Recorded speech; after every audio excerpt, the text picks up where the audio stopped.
আসসালামু আলাইকুম। আগামীকাল থেকে শুরু হচ্ছে বাড়ি বাড়ি গিয়ে ভোটার তালিকা হালনাগাদ।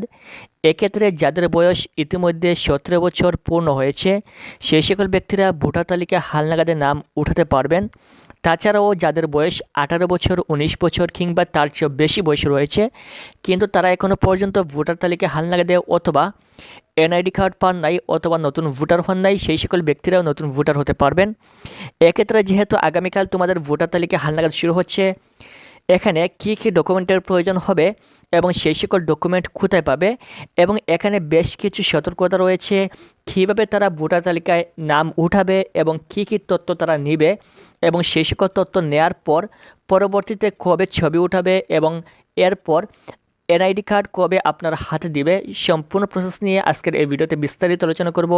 খুবই গুরুত্বপূর্ণ ভিডিও, সম্পূর্ণ ভিডিওটি শেষ পর্যন্ত দেখবেন। বরাবরের মতো আপনাদের সাথে রয়েছে মাহমুদ। প্রতিনিয়ত ভোটার তালিকা হালনাগাদ সংক্রান্ত সকল আপডেট পাওয়ার জন্য চ্যানেলটি সাবস্ক্রাইব করে রাখবেন। Thank you so much. আমরা প্রথমে এক নজরে দেখে নেই তোমাদের ভোটার তালিকা হালনাগাদ করার জন্য কী কী ডকুমেন্টের প্রয়োজন হবে। ভোটার তালিকা হালনাগাদের জন্য সর্বপ্রথম যে বিষয়টা প্রয়োজন হবে সেটা হচ্ছে জন্ম নিবন্ধন সনদ, অনলাইন জন্ম নিবন্ধন সনদ, যেটা ইতিমধ্যে ইংরেজি করা রয়েছে এমন একটা জন্ম নিবন্ধন সনদের প্রয়োজন হবে। আপনি দেখবেন যে আপনার জন্ম নিবন্ধন সনদ ডিজিটাল করা রয়েছে কিনা। এই ডিজিটাল জন্ম নিবন্ধন সনদের প্রয়োজন হবে আপনার ভোটার তালিকায় নাম উঠানোর জন্য। 2 নম্বরে প্রয়োজন হবে আপনার নাগরিকত্ব সনদ অথবা প্রত্যয়নপত্র।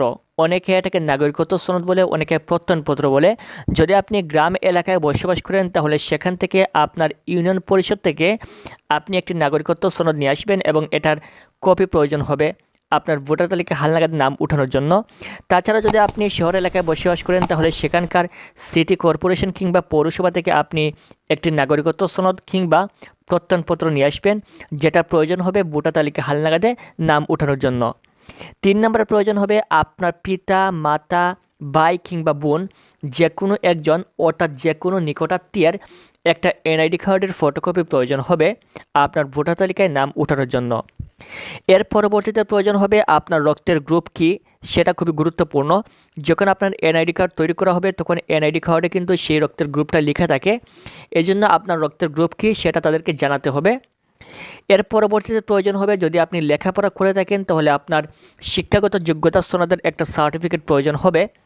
আর যদি আপনি লেখাপড়া না করেন তাহলে সেটার প্রয়োজন হবে না।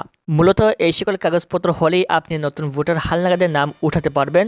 তাছাড়াও এখান থেকে বাংলাদেশ ইলেকশন কমিশন কর্তৃক কয়েকটা গুরুত্বপূর্ণ সতর্কতা তারা দিয়েছে এই ভোটার হালনাগাদের নাম উঠানোর ক্ষেত্রে। এখানে সর্বপ্রথম যে সতর্কতা সেটা হচ্ছে নিজের নাম, পিতার নাম এবং জন্ম তারিখ সম্পূর্ণ কিন্তু সেম একই হতে হবে। যেমন মনে করো তোমার জন্ম নিবন্ধন রয়েছে, সার্টিফিকেট রয়েছে, এই জন্ম নিবন্ধন, সার্টিফিকেট এবং এই মুহূর্তে তুমি যে ভোটার হালনাগাদের নাম উঠাবে এই তিনটাতে তোমার নাম সেম একই থাকতে হবে। যেমন তোমার জন্ম নিবন্ধনের যেরকম নাম রয়েছে, সার্টিফিকেট যেরকম সেম একই নাম রয়েছে, এই সেম একই নামটা তুমি ভোটার আইডি কার্ডে উঠাবে।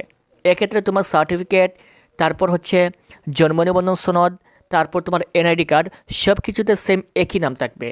এটা হচ্ছে প্রথম সতর্কতা। 2 নম্বর হচ্ছে তোমার পিতামাতার এনআইডি কার্ডে তোমার পিতামাতার নাম যেভাবে রয়েছে সেম একইভাবে তুমি কি করতে হবে, ভোটার তালিকা হালনাগাদে তোমার মা বাবার নাম দিতে হবে। তাহলে তোমার পিতামাতার এনআইডি কার্ডে যেরকম নাম রয়েছে তোমার এনআইডি কার্ডে সেম একই নাম থাকবে, তাহলে পরবর্তীতে এটা সংশোধন করার প্রয়োজন হবে না। তারপর 3 নম্বর যে সতর্কতা এটা হচ্ছে তোমার জন্ম নিবন্ধন সনদের যে জন্ম তারিখ দেওয়া রয়েছে সেম একই জন্ম তারিখটা কী করতে হবে, ভোটার তালিকা হালনাগাদে দিতে হবে। তাহলে জন্ম নিবন্ধনের যে তারিখটা রয়েছে সেই তারিখটার সাথে তোমার ভোটার কার্ডের তারিখটা সেম একই থাকবে, তাহলে পরবর্তীতে এটা সংশোধন করার আর প্রয়োজন হবে না।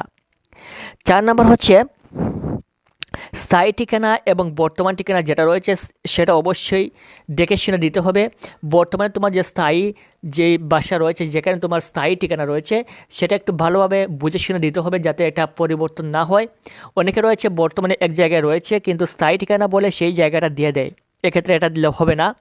মনে করেন আপনি যে কোনো একটা জায়গায় বাসা ভাড়া দিয়ে থাকেন, এটা হচ্ছে বর্তমান ঠিকানা, আর স্থায়ী ঠিকানা হচ্ছে আপনার মেন যে বাসা সেটা হচ্ছে স্থায়ী ঠিকানা। সবশেষ যে সতর্কতা সেটা হচ্ছে কোনো ব্যক্তি দ্বৈত নাগরিক হতে পারবে না, অর্থাৎ 2বার ভোটার হতে পারবে না। এটা অনেক বড় একটা অপরাধ বাংলাদেশ সরকার কর্তৃক।